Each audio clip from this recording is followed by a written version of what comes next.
the Lord of the Arsh and Kursi.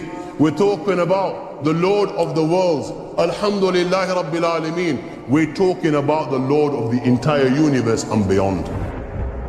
The entire universe and beyond. You know, we live in this dunya and we are fascinated with this dunya which Allah subhanahu wa ta'ala indeed has created in a beautiful manner. We're fascinated. There are over billions of people which live on this dunya at this moment in time. Over 6 billion people that live on the dunya at this moment in time. This dunya of Allah subhanahu wa ta'ala is so big that there is space in this dunya for billions and billions and billions or more people. But what is this dunya in comparison to what Allah subhanahu wa ta'ala has created out there? This dunya is insignificant. This dunya is meaningless to Allah. It means nothing. It is worthless. So worthless, compare it with the sun. The sun is one star. You know more science than me. You'll be able to tell me better.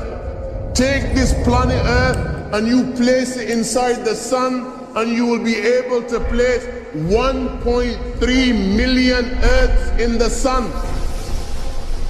1.3 million Earths in the sun.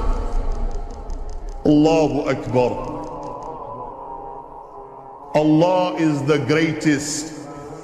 The sun is one star. One star. There are stars out there which are millions of times bigger than the sun. You tell me this, that you need millions and millions of stars to make one galaxy.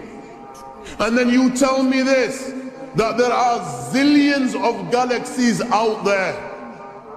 Let me tell you on top of this, my friend, after this, whatever you see above, when you raise your head and you look above, whatever you see above, the zillions and zillions and zillions of galaxies, let me tell you, this is everything there is within the first heaven. Everything there is within the first heaven, and Allah is the creator of 7 heavens.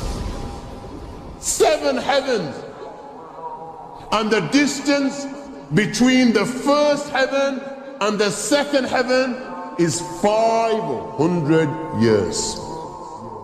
You know, the distance that can be covered in 500 years, at what speed? Only Allah knows. Only Allah knows. But it will take 500 years to get from the first heaven to the second heaven. 500 years from the second to the third, third to the fourth, fourth to the fifth, fifth to the sixth, sixth to the seventh. Every time it will take 500 years. After the 7 heavens, وَسِعَ كُرْسِيُّهُ السَّمَاوَاتِ وَالْأَرْضِ. You all read the Ayatul Kursi. You all know the Ayatul Kursi. After this, you have the Kursi of Allah. You have the chair of Allah subhanahu wa ta'ala. You know these 7 heavens that we've just talked about, in comparison to the Kursi of Allah, they're non-existent. They're meaningless.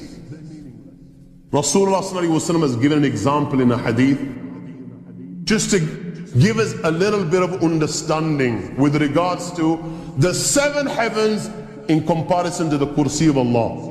Take a ring from your finger, take it off, the small ring that you have, and place it, let's say, in a desert, the Sahara Desert. It's the biggest desert in the world. You know that ring that we take off from our fingers and place it in the Sahara Desert? What comparison is in between the ring and the Sahara Desert? Nothing. Nothing. The 7 heavens is the ring, and the Kursi of Allah is the Sahara Desert.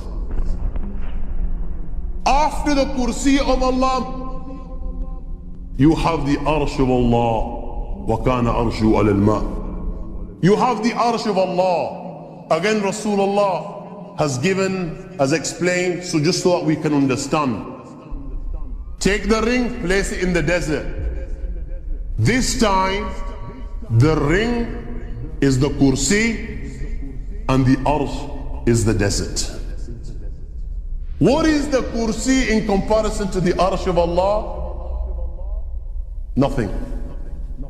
Then you have angels which carry the arsh of Allah. Their heads are in the seventh heaven and their feet are in the lowest earth. My friends, then you have the Lord of the arsh and kursi. لا تدركه الأبصار ويدرك الأبصار واللطيف الخبير. He is beyond the size of Allah, who Allah is, what Allah is. The greatness of Allah is beyond the comprehension of my little mind.